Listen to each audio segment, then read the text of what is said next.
Salam guys, j'espère que vous allez bien. Moi ça va super bien. Bon gars yi tey di ñëw si vidéo bees vidéo tey bi nag dama leen wan li noonu leen def ba yokk seen chance am ay mooy épique yi ngeen gis ni Showtime Van Dijk voilà am na Ruben Dias ak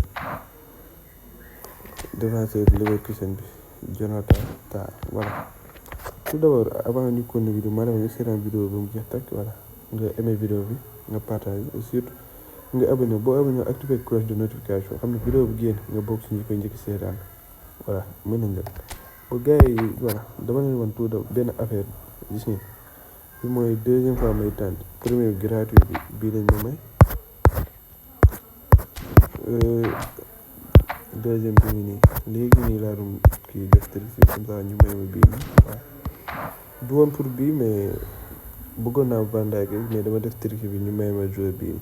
bon léegi dama leen jéem partager trick bi ak yéen comme ça ngeen xam ko donc bu leen fàtte aimer leen partager leen abonné leen gars yi voilà tout d'abord damay quitter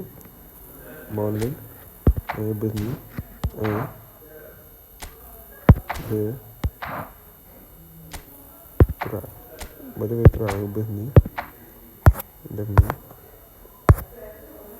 def nii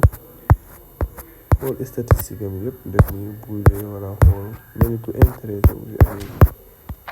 voilà quitter def nii 1 2 3 nga wàcc bi suuf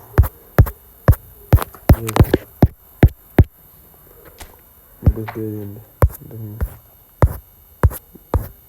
daf nañ Van Dijk la bu sax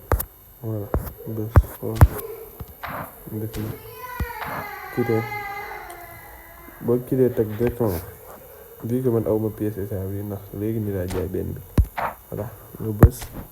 benn yoon comme dangay bës annulé ba mu mat ñett après nga bës nga daal di bës bàyyi waxuma leen nag ne boo bësee directement da ngay am dama ne day yokk seen chance am voilà waaw si yéen forcément dina am si yéen ñoo xamante ne dañ si dal ba am ko donc voilà après du chaque fois lay dox bu leen fàtte aimer vidéo partager surtout ngeen abonné wu may wax dig daje